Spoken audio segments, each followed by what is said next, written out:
Selanjutnya kita akan dengarkan bersama sambutan dari Presiden Direktur Iqtisad Consulting. Kepada beliau, Asosiat Profesor Bapak Agustian Tomingka. Waktu dan layar saya persilakan. Ya, terima kasih. Bismillahirrahmanirrahim. Assalamualaikum warahmatullahi wabarakatuh. Waalaikumsalam warahmatullahi wabarakatuh. Selamat pagi dan salam sejahtera buat kita semuanya di pagi yang cerah ini di Jakarta. Pertama sekali mari kita bersyukur kepada Tuhan yang Maha Kuasa, Allah Subhanahu wa Ta'ala, yang telah memberikan banyak rahmat dan karunia-Nya, banyak nikmat kepada kita, sehingga kita bisa menjalankan aktivitas kita sehari-hari, ya, sebagai khalifah atau wakil Tuhan di muka bumi untuk menjalankan kebaikan-kebaikan. Pada hari ini alhamdulillah kita bisa berdiskusi, belajar mendalami tentang konsep yang sangat penting, ya, diketahui tidak saja oleh bank tetapi juga oleh notaris dan konsultan atau law firm, yaitu tentang restrukturisasi perjanjian utang piutang dan perjanjian pembiayaan bagi hasil di perbankan syariah. Nah, ini mungkin angkatan yang ke-811. Nah, kemudian salawat dan salam mari kita sampaikan kepada Nabi Muhammad SAW sebagai pelanjut dari nabi-nabi sebelumnya, di mana dijelaskan nabi-nabi sebelumnya juga banyak mendakwahkan, mengajarkan tentang ajaran-ajaran ekonomi, terutama larangan kepada riba, maisir, gharar, penipuan, kezaliman, kecurangan. Itu diajarkan oleh para nabi dengan konsep-konsep yang khas, ya, fikih muamalah, dan itu dilanjutkan oleh Nabi Muhammad, dan itulah yang dijadikan sebagai pedoman, sebagai ajaran saat ini untuk membangun perekonomian dunia yang adil, yang tidak rawan dengan krisis, yang pertumbuhan ekonominya tetap sustainable atau berkelanjutan, dan yang paling penting lagi adalah kesenjangan pendapatan bisa diatasi secara signifikan. Itulah hakikat dari tujuan pembangunan ekonomi yang diajarkan oleh para nabi sepanjang sejarah melalui sistem perekonomian yang ilmiah, yang bersifat akademik, berbasis riset, dan bersifat universal. Universal artinya tidak memandang negara, apalagi memandang agama, dan ini tentu adalah ajaran universal yang lintas agama.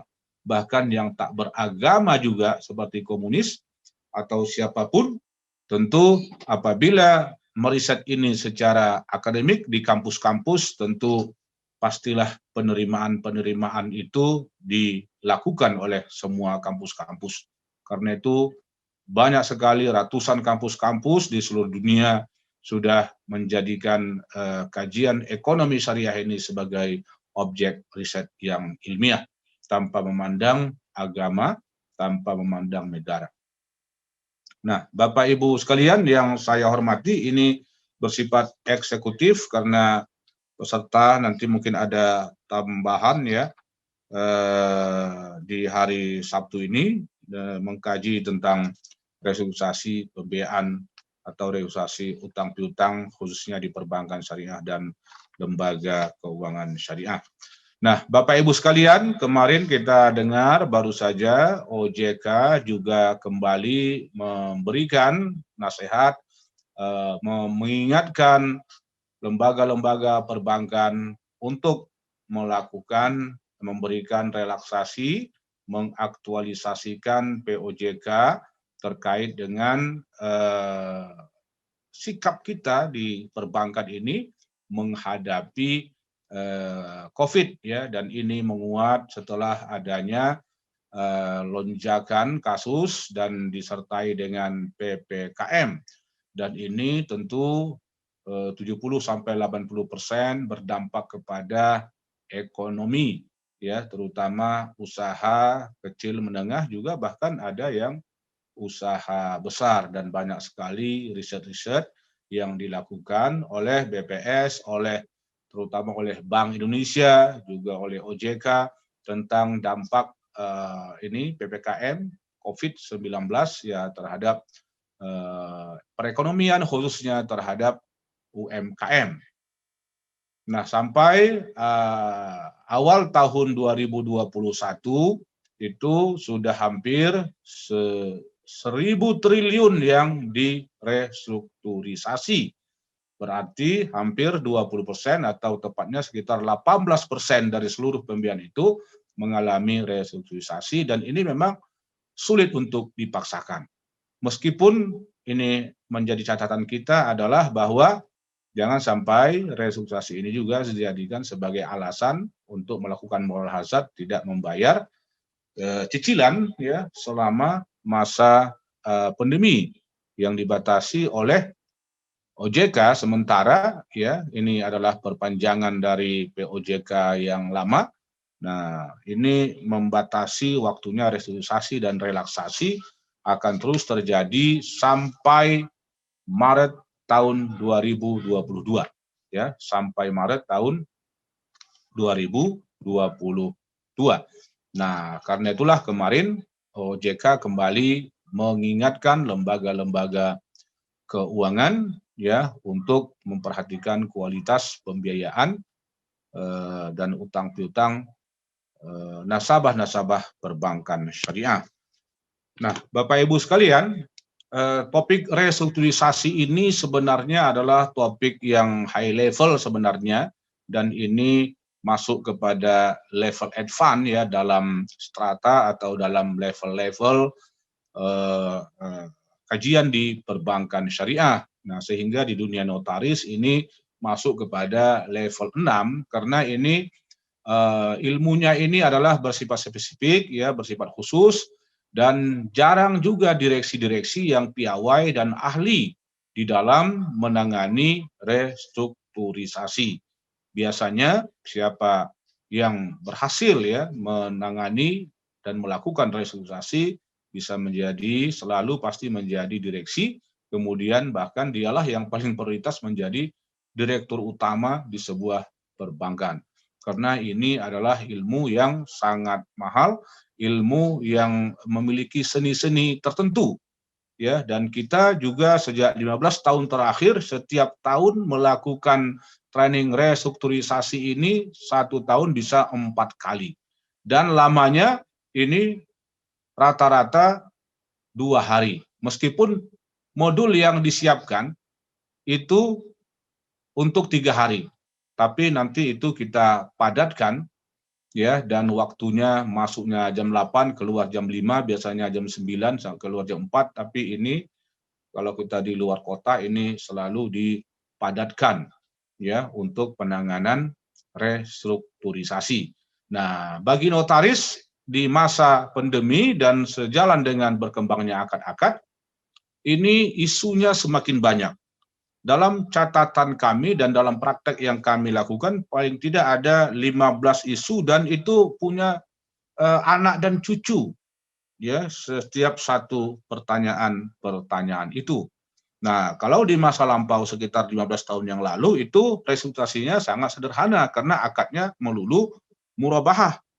Nah, tetapi sekarang banyak sudah akad-akad inovasi yang muncul dan banyak produk-produk baru yang kita kembangkan seperti musyarakah mutanaqisah, kemudian ijarah mausufah bizimmah, ijarah mutabit tamlik, ijarah gadai, trade finance, anjak piutang, pembiayaan sindikasi, pembiayaan lain facility, pembiayaan rekening koran, kemudian hybrid kontrak, dan masih banyak lagi. Nah, tentu ini akan berkaitan dengan hukum-hukum dan perjanjian yang terkait dengan apabila pembiayaan itu direstrukturisasi.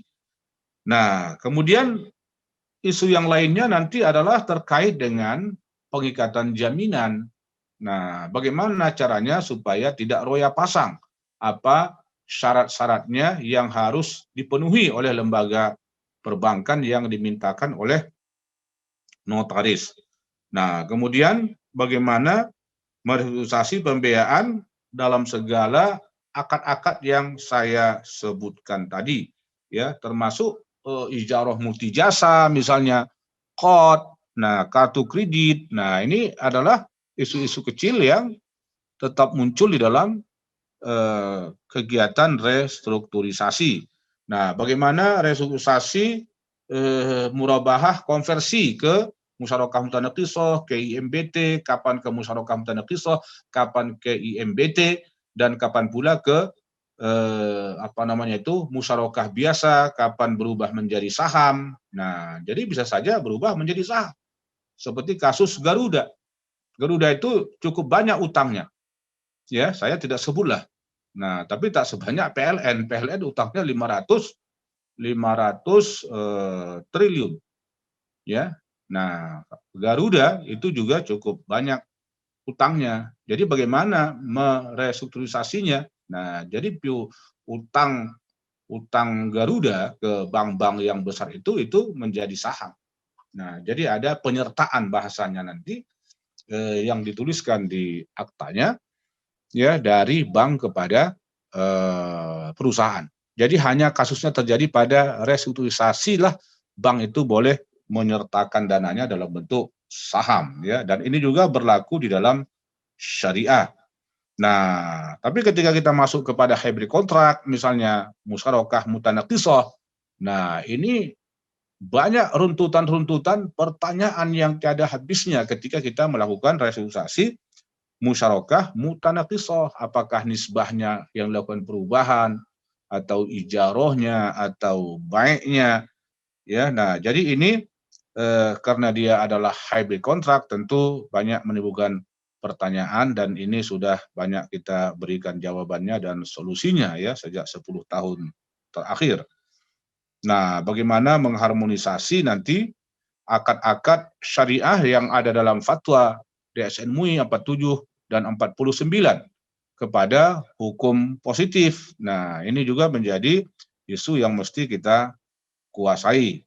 Nah, begitu juga nanti bagaimana merestrukturisasi perjanjian tasdiq sakfiyah, lain facility, modal kerja. Karena lain facility ini adalah sebuah perjanjian yang berbasiskan wa'ad. Kemudian setelah ada wa'ad, janji untuk memberikan plafon dan pengucurkan dana, ketika dana itu dikucurkan secara bertahap, nah setiap tahapnya ada akad-akad lagi yang harus ditandatangani. Kalau ada 10 kali kucur selama setahun, berarti 10 kali akad lagi. Nah, ini yang menjadi pertanyaan dan persoalan di sini adalah apakah akad turunannya itu yang direstrukturisasi, dan apakah akad perjanjiannya, atau kedua-duanya. Nah, dalam prakteknya ini banyak variasinya, ya, tergantung kepada hubungan dan bentuk antara lain facility dan akad turunannya. Nah, tetapi di sini tentu ada keunggulan-keunggulan nanti. Jadi kalau kita membuat perjanjian, apakah murabahah, apakah kafalah, apakah musyarakah, itu sebaiknya dibingkai dengan master perjanjian yang disebut dengan perjanjian lain facility. Ini kegunaannya supaya tidak ada isu roya pasang, sehingga nanti jaminannya itu tidak gugur, ya, ketika perjanjian induknya itu kita lakukan adendum. Nah, kalau tidak pakai lain facility, di situ masih banyak isu-isu pertanyaan. Kalau kita tidak tahu cara melakukannya, ya, nah maka ini akan mewajibkan roya pasang yang seharusnya memang tidak ada. Nah, jadi ini yang harus kita pahami dengan baik.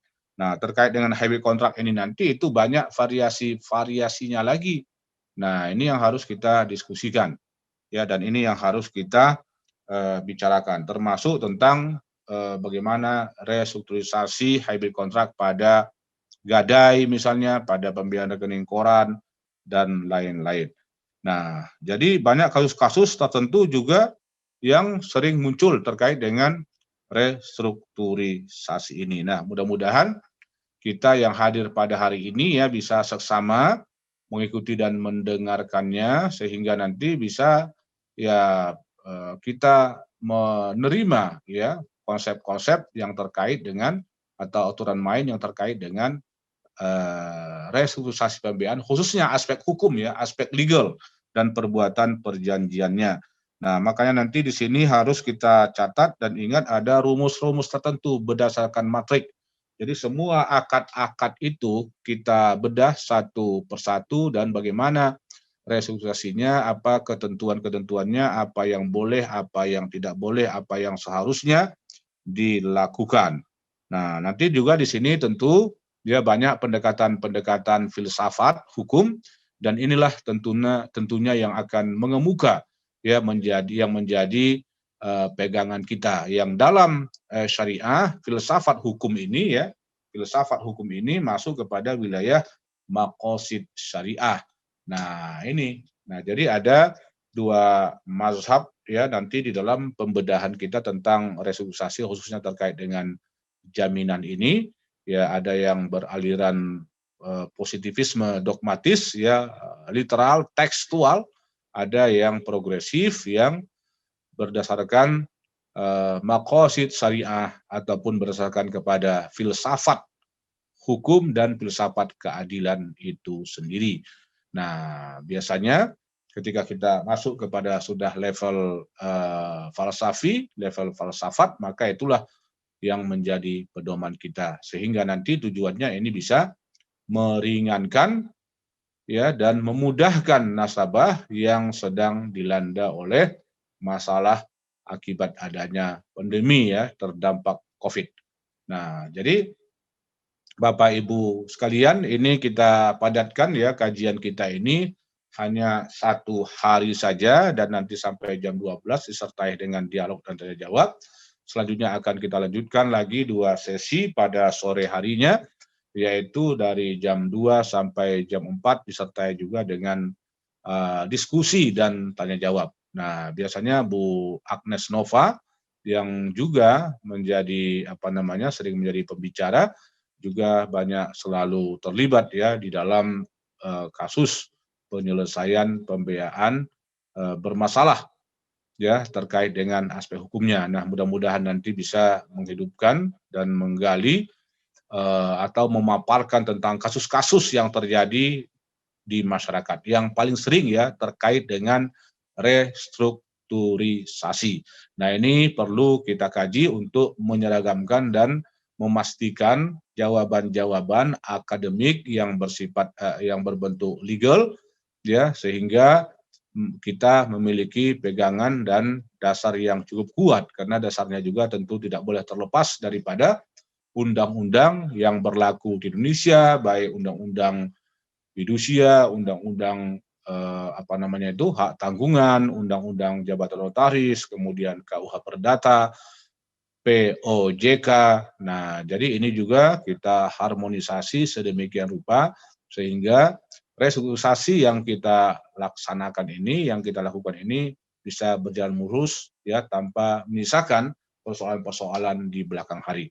Nah, Bapak Ibu sekalian, saya kira demikian sebagai pengantar menjelaskan tentang apa tujuan dan materi apa saja yang kita bahas di dalam pelatihan ini sehingga sampai memakan waktu sekitar 4 jam total ya sampai nanti kita padatkan sampai jam 16 ya sampai jam 4 sore. Nah, mudah-mudahan bisa kita ikuti dengan baik acara ini dan bermanfaat untuk menambah wawasan kita. Karena ini dasarnya adalah pengalaman-pengalaman, kemudian kita teoritisasi dengan landasan-landasan akademik.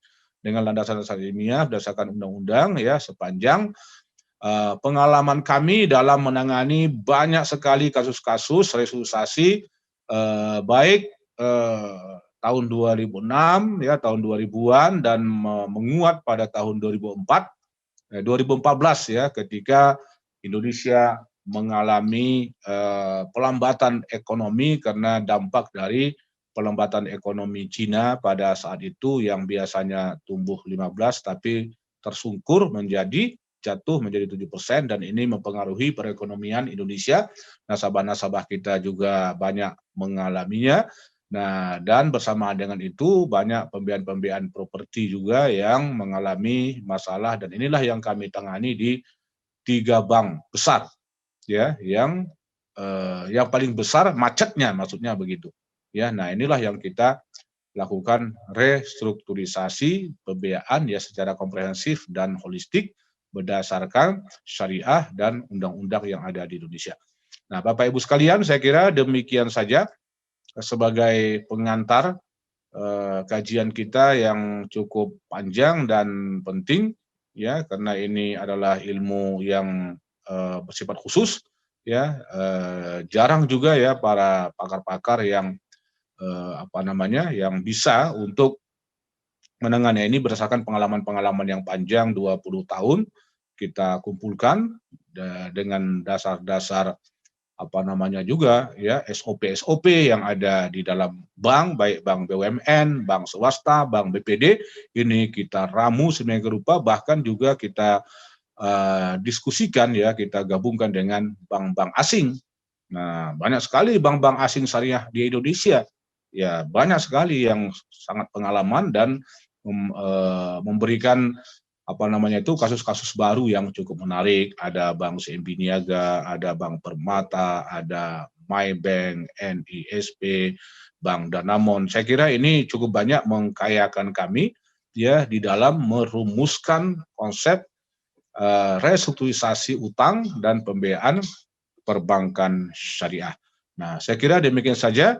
Untuk mendapatkan berkahnya, mari sama kita membukanya dengan ucapan basmalah. Bismillahirrahmanirrahim. Demikian saja. Terima kasih ya, di sini juga sudah hadir Ibu Agnes Nova Randomis SH. Terima kasih ya atas kesediaannya untuk memandu acara ini sehingga acara ini nantinya akan berjalan dengan lancar dan bisa menghidupkan suasana diskusi kita pada hari ini. Wabillahi taufik wal hidayah. Wallahul muwafiq ila aqwamit thoriq. Wassalamualaikum warahmatullahi wabarakatuh. Luar biasa sekali dan sangat komprehensif yang telah disampaikan oleh narasumber kita, Bapak Agustianto Mingka. Selanjutnya kita masuk kepada sesi tanya jawab.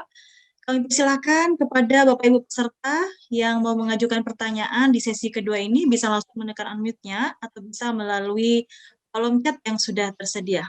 Kami persilakan Bapak Ibu.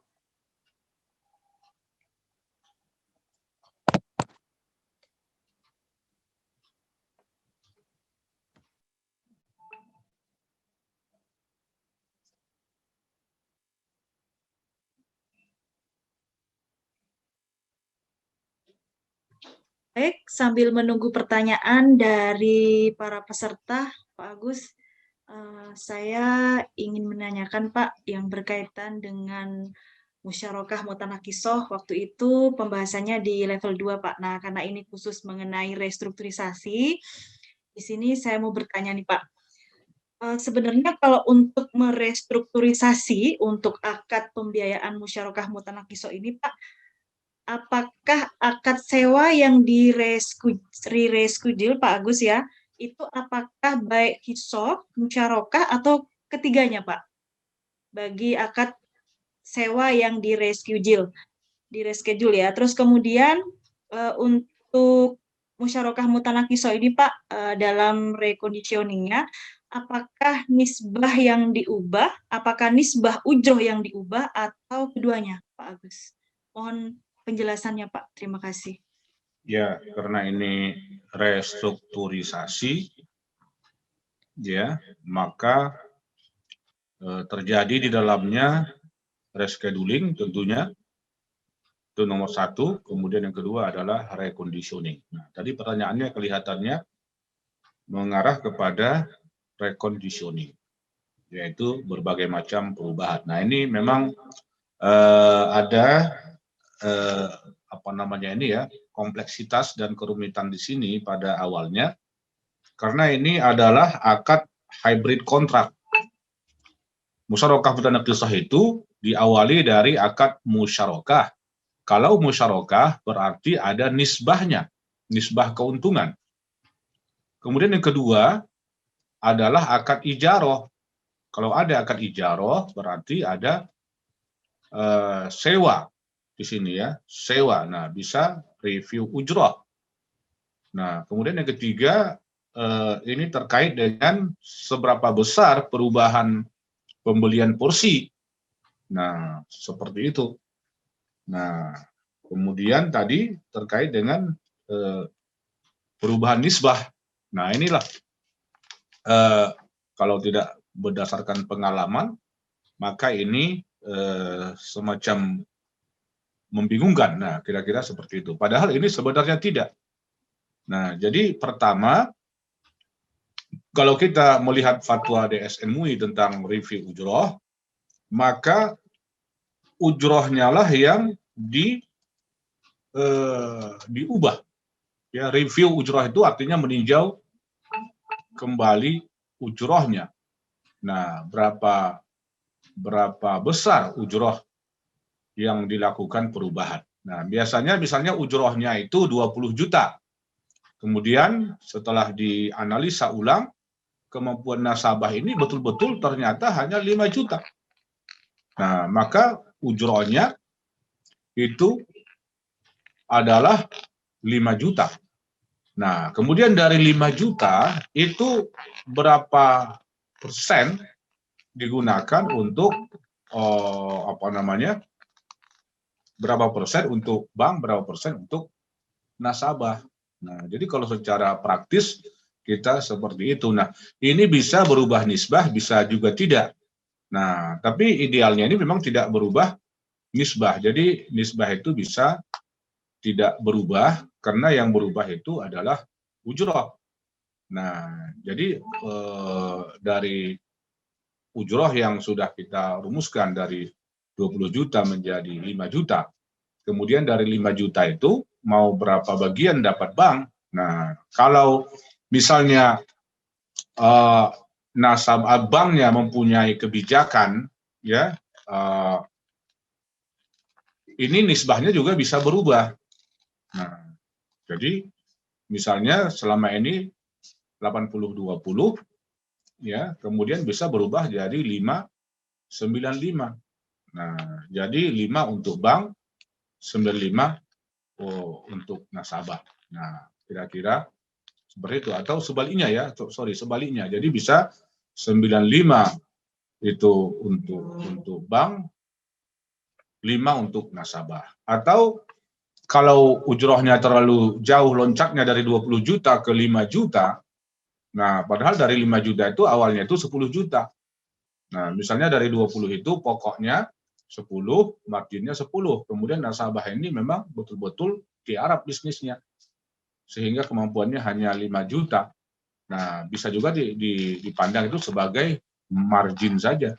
Nah, seperti itu. Ya. Nah, tapi ini tidak pas nanti dengan konsep bagi hasilnya. Jadi seminimalnya itu adalah 99 banding 1. Artinya 99 untuk bank, 1 untuk nasabah. Jadi tetap ada pembelian. Nah, jadi kalau ditanyakan lagi apakah ini berpengaruh kepada pembelian porsi? Nah, jadi ini sangat berpengaruh. Karena tadi 99 banding 1. Nah, kenapa begitu besarnya untuk bank? Ya karena yang 5 itu saja memang harusnya 100, bukan lagi 1. Nah, kecuali tadi cicilannya dari 20 turun ke 11 atau turun ke 12. Nah, ini mungkin bagi hasilnya bisa lebih besar. Nah, ini sudah ada rumus hitung-hitungannya bagi lembaga perbankan. Tapi secara fikih, ya, secara hukum syariah ini memang harus tegas. Nah, pertama yang kita lakukan perubahan itu adalah besaran ujrohnya. Itu nomor 1. Ya. Nah, kemudian yang kedua adalah perubahan nisbahnya. Nah, perubahan nisbahnya. Nah, kemudian apakah bisa nanti di masa COVID itu yang 5 juta itu semuanya dalam bentuk margin. Kalau di murabahah itu tentu bisa. Tapi karena ini kan musyarakah, jadi paling tidak 99 banding 1 porsinya, ya, porsi pembagiannya. Nah, jadi sebesar 1 itulah bai' hissahnya. Nah, jadi tetap ada setiap bulan bai' hissah. Tapi kalau margin saja, maka tidak ada bai' hissah. Nah, yang 5 juta itu, seandainya itu dicatatkan di dalam pembukuannya sebagai pemberian margin, nah maka tidak ada pembelian porsi, jadi porsinya tetap. Nah, itu jadi antara ketiga itu ujroh, bagi hasil, bagi hiswah itu mempunyai relasi yang sangat berhubungan ya, relasi yang sangat mempengaruhi. Nah, jadi tergantung kasusnya, nisbahnya bisa berubah secara drastis, bisa juga tidak. Nah, jadi tergantung kepada kemampuan nasabah. Nah, kalau nanti misalnya dari 20 juta diturunkan menjadi 14 juta, ya setelah restrukturisasi, itu kan reconditioning. Nah, kalau seperti itu pasti nisbahnya itu ya tidak terlalu mencolok. Nah, bisa nanti 90-10 misalnya. Jadi bukan 99-1. Nah, 90-10. Jadi tergantung angka-angka yang muncul. Nah, tadi angka 5 juta itu karena memang selama ini ujrohnya saja, margin ujrohnya saja itu sudah 10 juta, kemudian dia minta diskon lagi, minta dikurangi, tolonglah Pak, saya yang mampu ini 5 juta, itu pun ya kita masih terseok-seok ini bisnisnya. Nah, jadi seperti itu. Jadi sewanya dikurangi menjadi seperti itu, ya. Nah, jadi itu solusi jawaban kita kepada restrukturisasi pembiayaan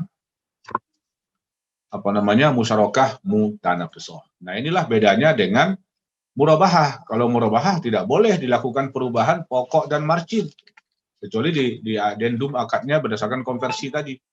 Nah, tapi kalau musyarakah mutanaqisah IMBT itu bisa, tapi sepanjang masa review ujrohnya itu memang dekat jaraknya ketika di akadnya, misalnya setiap 6 bulan, setiap 3 bulan. Kalau di akadnya itu dulu karena ketidaktahuan nasabah, kekurang pahaman bank, ketidaktahuan notaris, maka di aktanya itu misalkan tertulis 2 tahun baru boleh review ujroh. Nah, kemudian timbul corona, COVID. Nah, dan langsung terdampaklah ke bisnisnya. Apakah bisa dirubah? Nah, harus menunggu 2 tahun lagi, corona sudah mau habis, gitu. Ya, nah, jadi tergantung akad musyarakah mutanaqisahnya. Makanya kalau membuat akad musyarakah mutanaqisah, bank yang cerdas dan notaris yang tahu, yang ikut training, yang sudah mengingat ilmu-ilmu di sini, itu mestilah notarisnya ketika MMQ ini review ujrohnya coba dicek. Dibilangnya sama anak buahnya di kantor. Itu atau ditanyakan ke bank. Itu berapa lama? Setahun, 2 tahun, 6 bulan, 3 bulan. Oh, ini masih 2 tahun, konsep lama. Nah, coba didiskusikan ulang. Diubah menjadi 3 bulan. Karena nanti kalau ada terjadi macam-macam, itu tidak bisa diubah kalau dibuat 2 tahun atau setahun kelamaan. Ya, jadi selama-lamanya itu dibuat 6 bulan. Jadi review ujroh, nah itu ada redaksinya waktu kita level 2 dahulu. Review ujroh itu bisa dilakukan setiap titik-titik bulan. Nah, terserah 3 bulan, 6 bulan, 2 bulan, atau 1 bulan. Nah, jadi seperti itulah ya. Jadi ada hal-hal penting yang harus diingatkan oleh notaris ya kepada bank yang kadang-kadang alpa. Bukan kadang-kadang lagi, seringkali alpa. Termasuk tentang pelunasan dipercepat misalnya. Itu harus ditegaskan, ta'wid. Nah, nanti ta'wid ya kalau ada menunggak pembayaran dan bank mencari 2 bulan misalnya tertunggak, ya bank susah mencari nasabahnya. Alamatnya, orangnya berpindah-pindah, handphonenya mati. Nah, itu merepotkan. Nah, jangan begitu. Nah, kira begitu ya. Nanti karena kalau ada keluar duit bank nanti ya itu nasabahnya pasti mengganti seluruh kerugian-kerugian. Dan itu memang harus diungkapkan dari awal. Jangan ujug-ujug ditagih, kagetlah si nasabah ini. Nah, jadi seperti itu ya. Semua harus transparan dan semua harus jelas, semua harus terbebas daripada horor. Nah, jadi saya kira seperti itu ya Bapak Ibu sekalian terkait dengan restrukturisasi hybrid kontrak tentang musyarakah mutanaqisah. Ya, baik. Ya. Baik, terima kasih Pak Agus atas pencerahannya. Baik Bapak Ibu, serta pendengar sekalian, kami masih membuka sesi tanya jawab. Kami persilahkan kepada Bapak Ibu yang mau mengajukan pertanyaan terkait tentang restrukturisasi yang sudah dijelaskan oleh narasumber kita. Kami persilahkan Bapak Ibu.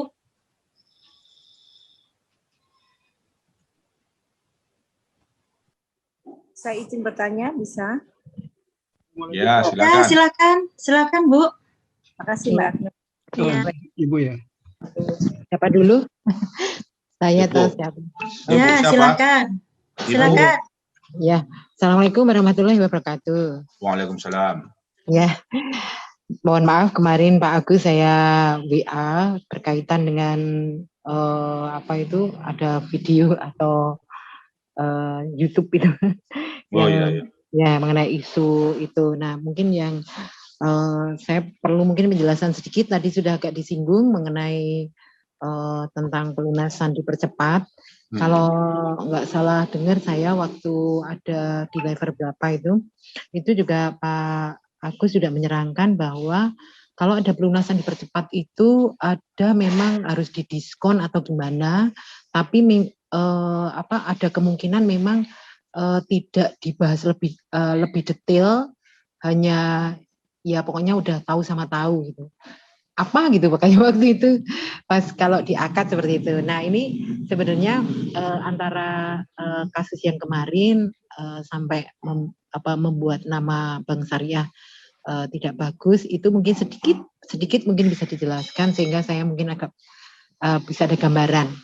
Kemudian yang kedua mengenai tadi kalau nggak salah tentang murabahah. Nah ini baru aja juga Pak Agus juga menjelaskan bahwa tidak boleh memberikan perubahan pokok dan margin karena dari akad. Nah tapi mungkin yang saya tangkap tadi dari awal tadi bahwa secara menurut hukum positif itu tidak boleh dihapuskan karena ada sedikit Jaminan, ada kaitan hubungannya dengan dengan bunga secara hukum bank konvensional atau gimana itu tadi. Saya mungkin agak kurang paham. Artinya karena bank syariah ini kan masih ada transisi untuk mengikuti bank konvensional. Nah, apakah ini juga match dengan akadnya yang sini? Maksudnya tidak boleh bahwa ada perubahan tentang pokok dan margin itu apakah ada kaitannya gitu? Mungkin saya juga kurang bisa dijelaskan sebentar.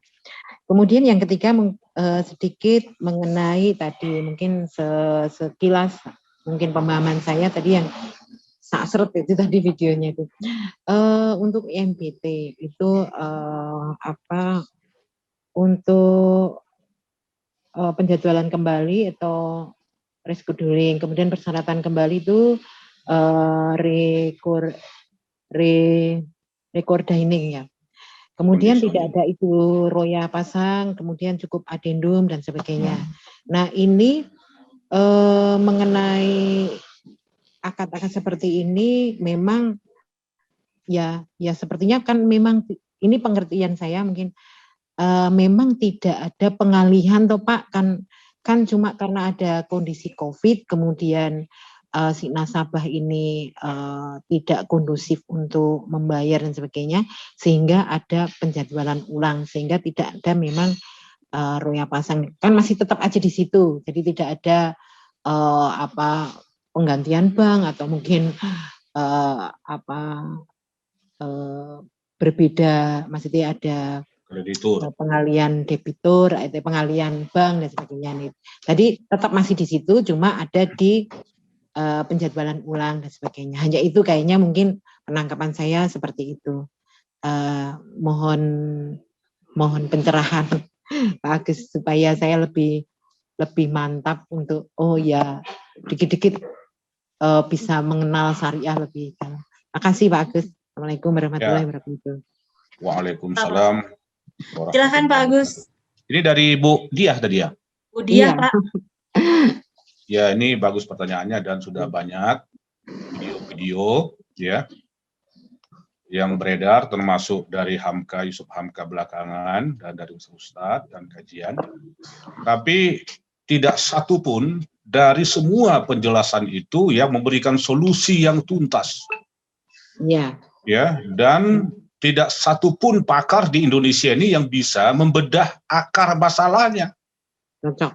Karena Yusuf Hamka ini adalah hanya sebenarnya kasus ini sudah ribuan kali terjadi, tapi tidak ada yang memuatnya di media dan semacam bernada keras, dan ya wajar itu. Kita kalau ceramah pun dari dulu, jangan coba-coba Bang tidak memberi diskon. Anda pasti dituduh kejam, bukan saja itu, tapi lebih Yahudi daripada Yahudi. Pasti itu. Kalau bank syariahnya ini kaku dan mempunyai pola pemikiran sempit yang didasarkan kepada akad fikih perjanjian itu. Nah, jadi pada awalnya murabahah itu secara fikih ya itu menyatukan pokok dan margin. Jadi kalaupun Anda melakukan pelunasan dipercepat, maka Anda harus bayar. Jadi yang 830 sekian itu kemudian marginnya ada 20 miliar. Nah, 20 miliar, 6. Nah, jadi kalau saya sejak belasan tahun yang lalu, kalau tidak ditegaskan akadnya, ya maka ini berbahaya. Ya, nah ini bisa menimbulkan konflik. Nah, Nabi itu melarang adanya gharar. Nah, Rasulullah SAW an bai' gharar. Rasul SAW melarang bai' gharar. Tapi tidak satu pun tokoh di Indonesia, bahkan mungkin juga di dunia, tidak satu pun yang menganalisa secara filosofis mengapa gharar itu dilarang. Ya. Mengapa gharar itu dilarang Nabi? Jawabnya, supaya jangan terjadi konflik yang bisa merugikan salah satu pihak. Ya. Nah, jadi karena itulah, nah ini penjelasan yang harus menjadi catatan kita ya untuk kasus itu. Nah, karena itu bagaimana supaya jangan menimbulkan konflik dan itu terus berulang selama belasan tahun? Karena saya menerima pengaduan itu dari hampir beberapa bank syariah yang tidak ikut pelatihan. Kalau bank syariah yang ikut pelatihan kita sertifikasi, itu mustahil terjadi keberatan-keberatan seperti Pak Yusuf. Itu seperti apa itu ya, permukaan gunung es. Di bawah masih banyak juga kasus yang sama terjadi yang kecil-kecil. Maka sebesar saya ini saja itu dikerjai secara tidak adil, secara picik, secara sempit oleh oknum-oknum bank syariah yang tak mengerti tentang syariah, yang tak mengerti tentang maqasid syariah. Nah, apalagi orang yang mengambil pembiayaan ruko, properti, atau pembiayaan yang lainnya. Nah, kalau nanti oknum dari bank syariah ini tidak mengikuti atau training misalnya yang certified, yang memastikan di akadnya tidak ada gharar, yaitu maka itu akan selalu terjadi. Makanya kita wajibkan kepada notaris di dalam perjanjian yang dibuat itu mesti ada klausul tentang pelunasan dipercepat. Makanya setiap saya membuat akad itu pasti ada pelunasan dipercepatnya, dan itu ada rumusnya. Nah, jika terjadi pelunasan dipercepat, maka diberikan diskon dengan rumus bisa pilih 2% kali outstanding. Nah, jadi sudah ada rumus, ataupun memang tak disebut rumus tapi di dokumen yang lain. Nah, tetapi apabila dia melakukan pelunasan dipercepat berasal dari bank lain, jadi ada orang yang melakukan pelunasan dipercepat itu bukan uangnya. Kalau Yusuf Hamka itu uangnya sendiri bisa kita duga keras, tapi bisa saja uang orang lain, uang bank lain, namanya take over. Itu pasti angkanya menjadi 3,5 nanti. 3,5 kali outstanding. Ya, contoh, kalau utang pokoknya misalnya 200, misalkan, utang marginnya 100, harusnya dia membayarkan 300. Harusnya dia membayar 300, tapi karena dia melakukan pelunasan dipercepat, maka rumusnya adalah kamu diberi diskon. Kamu pasti diberi diskon, tapi bagaimana merumuskannya? Jangan hitung-hitung yang nggak jelas lagi, jangan dibuat mengambang. Banyak bank yang membuat mengambang, baik bank syariah atau bank konvensional. Harusnya kalau syariah tidak seperti itu. Jadi bagaimana caranya? 2% kali outstanding. Jadi 2% kali 200 juta, itu 4 juta. Maka 100 juta tadi dikurangi 4, maka 96. Maka kita katakan kepada nasabah, kamu wahai nasabah, kami pasti beri diskon 96 juta. Apa kata nasabah? Alhamdulillah, kata nasabah. Tapi kalau kamu harus membayar 96 juta, siapa yang tidak marah? Seulama apapun dia, sepesantren apapun dia, banyak haji berkali-kali tasawuf, itu tidak akan menerima cara seperti itu. Kenapa? Karena sudah terbiasa kita dengan kebiasaan-kebiasaan tradisi konvensional. Kecuali kita tidak hidup di dunia ini yang tidak ada bank konvensional. Misalnya syariah berkembang tapi tak pernah di muka bumi ada konvensional. Ya itu betul tadi. Betullah bank syariah itu. Nah, tapi karena kita ini sudah ditradisikan dengan kebiasaan-kebiasaan konvensional, ya, maka itu wajiblah dilakukan pemberian diskon, dan itu dibunyikan di dalam akta. Kalau tidak dibunyikan dalam akta itu horor. Nah, sekarang yang mau ditanyakan adalah mengapa bank syariah tidak membunyikan klausul pelunasan dipercepat? Mengapa? Ini nggak jelas. Alasannya itu tidak jelas. Itu dia malah menciptakan sebuah akad yang dilarang oleh Nabi. Karena ini menimbulkan konflik bukan hanya kepada Yusuf Hamka, tapi ribuan Yusuf Hamka lainnya juga mengalami selama 20 tahun terakhir ini. Nah, jadi inilah yang mau kita hilangkan. Jadi kalau syariah itu memang dihadirkan untuk keadilan. Kalau di konvensional dia tak membayar 20 miliar, di syariah harusnya juga tidak. Jadi syariah ini itulah kesalahan oknum-oknum ini. Dia menghadirkan syariah justru untuk memberatkan, itu salah. Nah, jadi dia menghadirkan syariah itu minimal seimbang lah, adil, kemudian meringankan, kemudian kepastian hukum. Nah, jadi ada kepastiannya. Nah, jadi solusinya ke depan ini wajiblah notaris juga mengingatkan bank syariah. Ini kalau tidak dibuat ketegasan ini akadnya horor, dan ini dilarang oleh Rasulullah karena sudah ribuan kasus terjadi. Nah, jadi tidak pernah pula para tokoh-tokoh agama kita ini mengkaji ilat daripada horor itu. Horor itu adalah isalatun niza'. Isalatun niza' itu adalah menghilangkan perselisihan. Bagaimana supaya menghilangkan potensi perselisihan? Diatur klausulnya. Kalau tidak diatur, pasti terjadi perselisihan, horor yang besar. Nah, memang ada unsur klaim anggapan horor kalau ditetapkan, padahal itu horornya tipis sekali. Hampir tidak ada horor sebenarnya kalau sudah diatur dengan jelas. Jadi solusi dan akar masalahnya itu adalah akar masalahnya itu karena tak diatur, solusinya supaya diatur dan ditegaskan dengan jelas rumus-rumusnya. Nah, jadi sehingga nasabah kalau mau melakukan pelunasan percepat, dia tak perlu lagi tanya, dia sudah tahu, sudah ada rumusnya kok. Ya kan, 3,5%. Nah, inilah kehebatan notaris kalau notaris itu ikut di dalam training sertifikasi, tapi berhadapan dengan bank-bank syariah yang tak lulus sertifikasi makosid syariah. Nah, jadi ini yang rumit. Jadi tidak level antara notaris yang rajin belajar dan mengkaji ilmu secara luar biasa, ya, pendekatan makosid syariahnya. Nah, jadi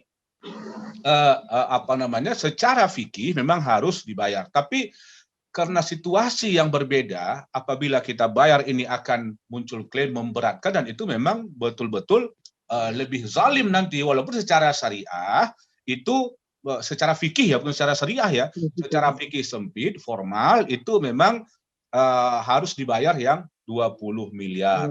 Tapi kalau itu ditetapkan, maka ini sangat membahayakan lembaga perbankan syariah. Betapa rugi reputasi bank syariah gara-gara apa yang dilakukan oleh Bapak Yusuf Hamka. Dan itu wajar sekali dia. Seandainya saya juga seperti Yusuf Hamka, walaupun saya ini pertama kali juga mengamalkan syariah, saya tidak setuju dengan itu. Kenapa? Karena kita ini harus meringankan, memaslahahkan, memastikan, hadir untuk meringankan. Nah, inilah kehebatan daripada apa kita ini ya, notaris-notaris ini yang mengikuti ini ya, mengikuti training-training ilmiah ini. Nah, belum lagi saya dekati nanti ini dari pendekatan makosid syariahnya. Makosid syariah itu adalah keluar dari teks-teks murabahah itu, memang secara teks murabahah, secara fikih. Nah, banyak sekali peristiwa-peristiwa terjadi ini ya secara akademik ya kalau kita teliti di masa-masa sahabat Nabi dahulu. Nah, jadi itu solusinya seperti itu. Nah, dipastikan tidak akan terjadi lagi konflik seputar pelunasan dipercepat. Karena saya sejak dahulu sering mendapat telepon ini teman saya ada sekelas atau sekampus misalnya ya, atau apa namanya itu dosen-dosen itu kan melakukan pelunasan dipercepat itu. Tapi ada bank yang coba-coba mewajibkan margin. Nah, jadi sama saja, ya itu wajarlah bank itu dituduh lebih Yahudi dan lebih kejam dari kejam. Itu udah biasa, itu udah ribuan kali setiap hari kita dengar apabila banknya melakukan kepicikan, kesempitan di dalam fikih. Nah, jadi makanya kita wajiblah keluar dari ketentuan fikih kepada ketentuan makosid syariah yang situasional, yang kontekstual. Ya taghayyurul ahkam bi tawhil azminati wal amkinati wal ahwali wa adati wa niyati. Jadi berubah hukum fikih muamalah yang harus membayar margin itu tidak diterapkan itu. Kalau diterapkan itu kesannya nanti zalim, kesannya nanti pasti kejam. Itulah yang dilakukan oleh Umar bin Khattab.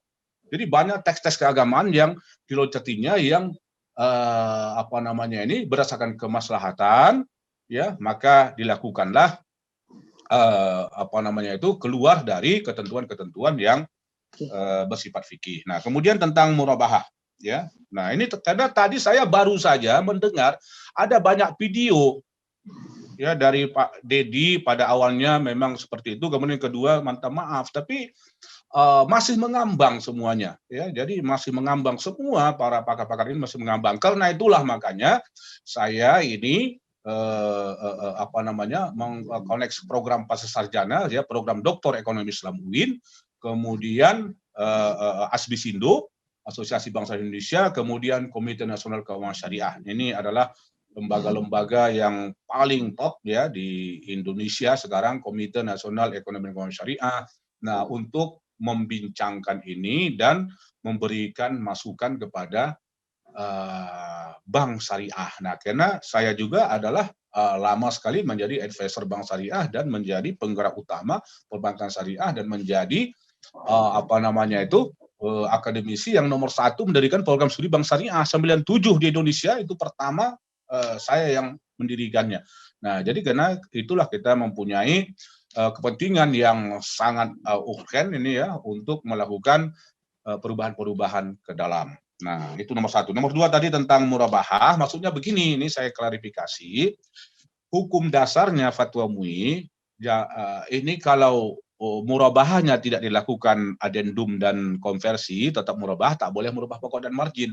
Tapi dalam prakteknya berdasarkan fatwa MUI nomor 49, murabahah itu dikonversi dan diadendum berdasarkan, jadi konversi bermakna adendum berdasarkan prinsip apa namanya musyarakah mutanaqisah atau ijarah mudda'i bitamlik, sehingga bisalah nanti terjadi apa namanya itu perubahan pokok dan margin. Nah, tapi kalau bertahan di murabahah, stay murabahah itu tidak bisa, dan itu jarang dilakukan, jarang sekali dilakukan karena bank akan mengalami kerugian yang lumayan signifikan. Karena itulah makanya diadendum berdasarkan prinsip musyarakah mutanaqisah, tapi akad notaril murabahah itu secara hukum positif tetap ada, tidak dihilangkan, tidak dibuang ke tong sampah, bukan, dan tidak dihentikan dia sebenarnya. Nah, itu hanya dilakukan secara syariah saja, dokumen itu tetap ada. Jadi ketika bank-bank konvensional, Bank NTB, Bank Aceh, dan seluruh bank-bank, kan ada perjanjian lama yang perjanjian bunga, perjanjian kredit. Apakah begitu syariah itu dibuang? Tidak, itu dibiarin saja. Nah, makanya kita melakukan adendum berdasarkan prinsip musyawarah mutanaqisah. Jadi tetap dilampirkan akad yang lama itu dan ada akad yang baru sehingga diperiksa nanti oleh para ahli itu oke. Tujuannya apa ini? Supaya tidak ada kaitannya dengan mengutak-ngatik persoalan jaminan. Nah, persoalan jaminan. Karena kalau nanti dihilangkan akad murabah itu dibuang ke tong sampah misalnya atau dihentikan, nah secara hukum positif juga, nah ini membahayakan dan ini memudratkan. Jadi segala sesuatu harus dihilangkan. Ad-dararu yuzalu. Seluruh kemudaratan-kemudaratan itu harus dihilangkan. Karena itu bertentangan dengan maqasid syariah. Ya, maqasid syariah itu tujuannya adalah menciptakan kemaslahatan, mendatangkan manfaat. Kalau mendatangkan mudarat itu bertentangan dengan maqasid syariah. Jadi siapa saja pakar-pakar, ahli hukum positif, notaris yang mewajibkan roya pasang ketika terjadi konversi akad, itu adalah yang tidak sesuai dengan maqasid syariah. Nah, jadi sesuai dengan filsafat keadilan, hukum untuk keadilan, ya. Nah, maka ini tidak mungkin sebenarnya itu dilakukan roya pasang, tergantung kepintaran kita membuat redaksinya. Nah, jadi nanti dibuatlah adendum perjanjian murabah berdasarkan prinsip. Jangan lagi kata akad, prinsip musyarakah mutanaqisah. Jadi tidak ada muncul kata-kata akad itu. Yang ada adalah prinsip syariah.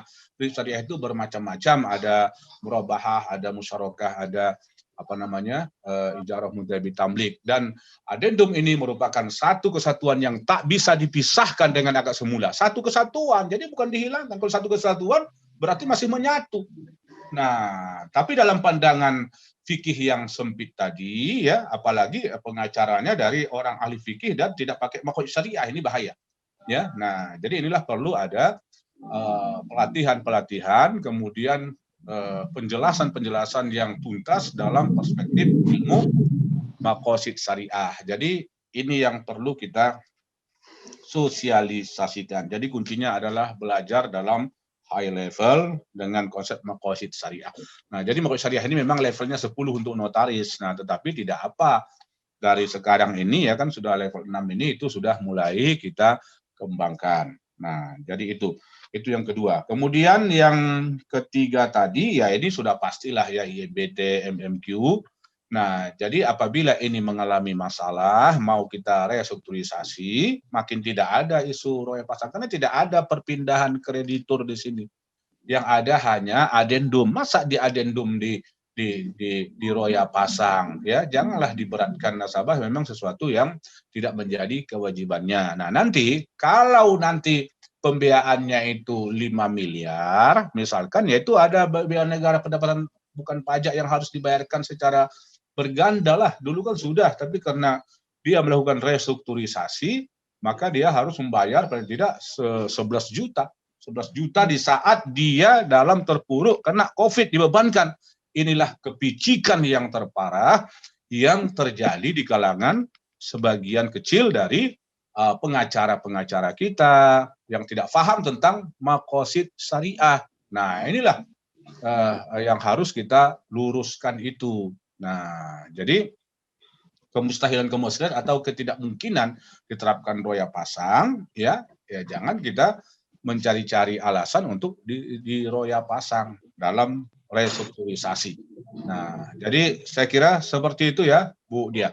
Nah, ini sebetulnya jawaban saya untuk pertanyaan semua. Jadi Bu Diah ini mewakili dari jutaan ya, bukan ratusan ribu ya Bu, jutaan umat manusia di Indonesia. Nanti videonya ini juga akan kita viralkan ya, supaya seluruh bank syariah ini ya, banyak karyawan-karyawannya juga bisa mengerti tentang maqasid syariah dan tidak terjebak kepada fikih formalistik yang sempit, yang formal ya, yang mengharuskan pembayaran margin ketika pelunasan dipercepat. Nah, saya kira seperti itu, Bu. Ya, terima kasih. Ya, baik. Terima kasih Pak Agus. Baik, Bapak Ibu, masih ada satu pertanyaan. Kami persilakan tadi dengan Bapak siapa? Silakan, Pak. Assalamualaikum, Prof. Ya, Waalaikumsalam warahmatullahi wabarakatuh. Silakan, Bapak. Saya melanjutkan pertanyaan Bu Agnes tadi masalah kalau terjadi restrukturisasi di perbankan kan tadi kemungkinan dia hanya bisa masalah ujrah dan nisbah yang disepakati. Sementara pembelian bewal hissahnya bisa saja diabaikan. Karena jangankan untuk bewal hissah membayar ujrah saja misalnya nasabah tidak mampu. Nah, apakah kalau itu dibolehkan akan merubah nama akadnya sendiri Pak menjadi tidak mutanakisah lagi? Ya, ya. Karena kan kalau itu ditiadakan itu yang pertama. Yang kedua, ini kan akad pertukaran MMQ ini, akad percampuran. Mungkinkah kalau kemungkinan tidak ada review ujrah oleh perbankan kelupaan, barangkali bisa ada fatwa DSN yang yang mengatur tentang pasah, Pak. Karena kan ini akad percampuran kan bila disepakati kedua belah pihak kan bisa direview ulang. Ya. Itu yang kedua. Yang ketiga saya agak banyak ini. Masalah mengapa bank lebih banyak menggunakan akad murabah ini Pak di praktik di Indonesia, hampir 90% kalau tidak salah saya. Padahal kan agak rumit ketika terjadi restrukturisasi. Padahal MMQ menurut saya lebih berkeadilan baik bagi bank maupun bagi nasabah. Nah, yang terakhir masalah isu diskon tadi Pak, apakah selama ini bank mengacu kepada fatwa DSN nomor 23 tahun 2002 itu sehingga tidak berani membuat klausul potongan itu di dalam perjanjian? Apakah ada fatwa terbaru mungkin seperti yang Bapak maksudkan tadi? Terima kasih Pak. Ya, baik. Silakan Pak Agus. Ya, untuk yang terakhir itu ijtihad baru seperti Umar bin Khattab. Nah, jadi kita kalau di program doktor pada sarjana itu memang sudah menjadi kesimpulan lah ya. Kalau kita mau berijtihad tentang hukum Islam itu mesti meniru metode ijtihad para sahabat Nabi. Kenapa harus metode para sahabat Nabi? Ya karena mereka adalah calon-calon surga yang paling dekat generasinya dengan Nabi Muhammad. Jadi kita tirulah cara-cara mereka itu yang mengutamakan tentang kemaslahatan, maqasid syariah. Nah, jadi memang kata Al-Quran ya surah Al-Anfal yang 41 bahwa ghanimah itu diberikan kepada militer 80%. Tapi Umar tidak melakukannya. Apakah dia melanggar Al-Quran? Tidak. Dia ingin loncat kepada sebuah kemaslahatan yang jauh lebih besar dan ada 4 alasan utama kemaslahatan yang diberikan oleh Umar bin Khattab.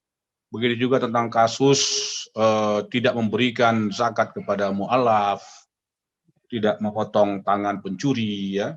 Nah, itu juga sudah tegas dalam Al-Qur'an. Jadi Al-Qur'an saja bisa ditafsir sedemikian rupa ya, apalagi hadis Nabi, apalagi yang lain-lainnya. Yang lain-lainnya silakan saja. Nah, jadi seperti itu. Nah, jadi kita samakanlah kedudukan AOIV, fatwa DSN dengan Al-Quran. Tidak ada bedanya. Sama kedudukannya. Itu juga bisa kita lakukan apa yang dilakukan oleh Umar bin Khattab. Jadi kita ini menggunakan pendekatan Umar bin Khattab ya di dalam menyelesaikan kasus-kasus. Karena kalau tidak menggunakan itu, maka akan terjadilah kekakuan-kekakuan. Nah, jadi seperti itu. Nah, jadi itu kan tergantung kepada nanti pemeriksaannya. Nah, jadi saya sudah belasan tahun itu membuat transaksi-transaksi murabahah di bank-bank BUMN lagi itu, dan di mana saja itu mesti ada klausul pelunasan dipercepat. Kalau tidak itu membahayakan. Nah, jadi seperti itu. Ya, jadi dianggap saja Al-Quran dan hadis itu kita menerapkannya secara kontekstual sebagaimana Umar bin Khattab melakukan hal yang sama. Nah, jadi itulah kegunaan kita nanti membaca buku-buku sejarah Umar bin Khattab yang ditulis Ibnu Qayyim dan ulama-ulama lainnya. Nah, kemudian yang berikutnya ini tadi adalah jadi itu restrukturisasinya kan ini sementara. Jadi pasti terjadi bai'hisah. Jadi tidak mungkin tidak terjadi bai'hisah. Nah, maka nanti momennya itu kita ulang lagi nanti pada 31 Maret tahun 2021. Nah, nanti kalau sudah tidak ada relaksasi, maka kembali normal, maka disitulah terjadi kembali bai' hissah.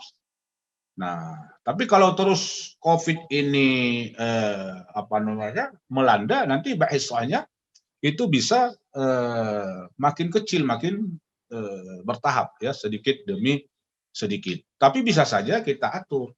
Nah, jadi selama 11 ini tidak ada pembelian hissah. Artinya 100% dana yang 5 juta itu untuk margin semuanya. Nah, jadi ceritanya begini, ini kasus nyata, bukan mengada-ada. Angka 20 juta ini juga kasus nyata. Jadi Bank Syariah itu ya di Sumatera ini, Bank BPD, saya tidak sebut. Nah, jadi cicilan nasabahnya itu 20 juta MMQ. Kemudian itu diperkirakan 10 juta pokok, 10 juta margin, kira begitulah, karena dia 10 tahun ya. Jadi sekali lipat. Nah, kemudian dia minta kurangilah. Nah, jadi 10 juta sanggup nggak kira-kira? Nah, gitu ya, 10 juta. 10 juta kan bisa dibagi-bagi pokok dan margin. Ya, dia nggak sanggup. Nah, terus berapa sanggupnya? Nah, dilihat. Emang nggak ada pemasukan lagi sebenarnya, tipis. Nah, jadi ya udah 5 juta. 5 juta pokok saja ya dihitung. Marginnya saja dihitung. Pokoknya tidak. Nanti pokoknya setelah 31 Maret 2000 itu. Jadi ketika ada pembagian nanti pokok margin dibagi, maka sebesar pokok itulah pembelian hissah. Nah, itu rumus yang sudah pasti di dalam pembiayaan musyarakah mutanaqishah. Jadi porsi bagi hasil yang diterima oleh nasabah ya sebesar sesuatu, misalnya apakah sekian persen. Nah, sebesar itulah terjadi bai' hissahnya. Jadi tetap ada bai' hissah nanti ya di masa tertentu, karena ini kan namanya rescheduling. Nah, jadi tetap terjadi mutanaqishahnya, tapi di masa COVID mutanaqishahnya itu semacam kalau dia video di post, nah di post dulu, ditekan pause-nya. Nah, nanti pada ketika 31 Maret atau pada waktu tertentu nanti tergantung OJK, itu posnya kita tarik, nah kembali hiduplah videonya. Ini juga seperti itu. Nah, tetapi masalahnya adalah tidak boleh lagi kembali kepada murabahah lagi untuk mengembalikan jumlah cicilan semula 20 juta lagi misalnya. Nah, dulu kan 20, kemudian 5, jadi selama 2 tahun 5, kemudian kembali 20 lagi karena normal dan dia sudah membuka usaha dan makin lancar misalnya, dan mampulah dia membayar 20 itu. Nah, jadi kalau kasusnya ya seperti ini, maka ya itu tetap ada musyarakah mutanaqishah. Nah, seperti itu ya. Kemudian apa tadi lagi ya? Kenapa murabahah dominan? Nah, ini banyak faktornya. Faktor pertama adalah faktor SDM. Nah, SDM-nya hanya tahu ilmunya dan lebih praktis, ingin hanya bisa menggunakan murabahah. Yang lainnya mungkin kurang mengerti dan bisa saja sistemnya, IT-nya juga belum mendukung. Nah, jadi ini menjadi salah satu faktor. Walaupun kadang-kadang murabahah itu juga tidak pas murabahah, dipaksakan menjadi murabahah. Nah, jadi saya kira seperti itu ya. Mengapa murabahah ini menjadi dominan. Padahal betul kata Bapak tadi, seharusnya yang menjadi dominan itu adalah MMQ, karena murabahah ini juga terbatas penggunaannya dan banyak resikonya dibanding MMQ. Dia tidak bisa refinancing, tidak bisa take over sama bank syariah, tidak bisa reimburse, dan banyak tidak bisanya. Ya, nah jadi karena itulah makanya akad masa depan itu tentunya adalah akad musyarakah mutanaqishah yang resikonya dan ketika terjadi restrukturisasi pun bermasalah itu lebih aman kita dalam menyelesaikannya. Nah, saya kira seperti itu, Pak. Assalamualaikum warahmatullahi wabarakatuh. Pak Agus tadi untuk penyelesaian masalah ada yang mungkin non litigasi saya agak kurang fokus tadi, agak wirawiri sebentar. Nah, Mengenai ada pengakuan hutang tadi itu, yang saya lihat ada pengakuan hutang. Nah, tadi dijelaskan kalau pengakuan hutang itu memang setelah ada sengketa ya Pak. Artinya bahwa itu diadakan perdamaian dulu atau musyawarah dulu atau istilahnya persuasif dulu, sehingga baru setelah ada deal-deal tertentu dengan internal nasabah yang memang sudah terjadi kemacetan dan sebagainya, maka baru diadakan pengakuan hutang ya. Karena ini masalahnya kan ranah syariah, kadang-kala jadi kayak berbenturan gitu. Mungkin bisa dijelaskan, saya tadi agak ketinggalan, mungkin apakah benar persepsi saya ini. Terima kasih. Assalamualaikum warahmatullahi wabarakatuh. Ya, Silakan Pak. waalaikumsalam. Ya, jadi kalau akadnya berbasis hutang, yang paling dominan itu adalah murabahah. Kadang bisa ke istisna dan juga sampai kepada MMQ. Itu dari awal sudah dibuatkan pengakuan hutang. Jadi tidak perlu menunggu kalau ada sengketa dulu. Itu repot nanti, dia tidak mau lah. Ya, apalagi ada niatnya kurang baik, itu bahaya resikonya. Ya. Nah, jadi memang ada di Jawa Tengah aliran mazhab begitu, tapi kita ingatkan jangan seperti itu. Jadi kalau membuat surat pengakuan hutang itu sejak awal itu sudah ditandatangani. Sekalian. Kalau untuk perjanjian musyarakah itu surat kewajiban mengembalikan modal. Musyarakah ya. Musyarakah itu juga nanti harus ada. Ya, nah jadi memang dulu sempat ada 3 pandangan di sini, ya, tetapi pandangan yang paling aman, paling tepat yaitu pandangan yang pertama, yaitu mesti ada surat pengakuan hutang. Yang kedua, itu yang tadi seperti Ibu, itu repot nanti. Ya, kalau sudah ada masalah baru ada surat pengakuan hutang. Ya, yang ketiga sama sekali tidak. Nah, juga pernah ada itu, mungkin Bu Agnes juga pengalaman di salah satu bank yang beliau tangani seperti itu. Nah, juga dulu pernah ada edaran dari Mahkamah Agung kalau sudah ada jaminan APHT fidusia, untuk apa lagi pengakuan utang, kan bisa itu cukup. Nah, itu juga tidak pas. Yang ketiga ini yang paling tidak pas, karena kita tetap berjaga-jaga, karena bisa saja terjadi ketika dijual agunannya tidak mencukupi utangnya, dirugikan. Dan ini selalu terjadi karena permainan dari awal sudah itu. Tafsiran kepada markup jaminan ya yang sudah dirancang sedemikian rupa. Jadi di sini bank gigit jari lah, berisiko tinggi. Nah, jadi karena itulah makanya dari awal itu sudah disertakan dengan akta pengakuan utang dari awal. Nah, itu saya kira sudah jelas itu Bu ya, termasuk perjanjian musyarakah mutanaqisah atas ijarohnya itu juga bisa, karena ijaroh itu juga adalah akad utang piutang. Nah, seperti itu Bu. Jadi intinya pengakuan hutang itu lebih menguatkan ya Pak, nanti apabila mau mengeksekusi dan sebagainya. Ya, bisa. Kemudian juga untuk mengantisipasi apabila ketika dijual agunannya tidak cukup memenuhi hutangnya, maka dengan alat itu maka bisa diambil harta yang lain yang tak masuk dalam agunan. Nah, di dalam syariah itu sejak zaman bahla itu memang sudah dirumuskan semua hartanya menjadi jaminan atas utangnya. Nah, jadi ja'lu malin wasiqatan ala dain, sudah ada rumusan kolateral dalam syariah sejak 14-15 abad yang lalu, yaitu menjadikan ja'lu malin, menjadikan semua hartanya menjadi jaminan atas utangnya. Itulah yang diadopsi oleh KUH Perdata BW Belanda. Ya, pasal 1331. Nah, ya wajarlah karena BW itu kan sumbernya juga selain hukum Romawi sebagian besar juga hukum syariah.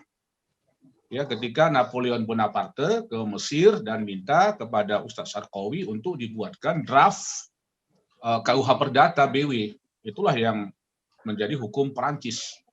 Kemudian oleh Belanda di copy paste dari civil law Perancis itu. Kemudian Belanda datang ke Indonesia sehingga terjadilah titik temu kembali. Wah, ini kan syariah, nah gitu kira seperti itu. Ya, oke. Jelas Pak. Terima kasih.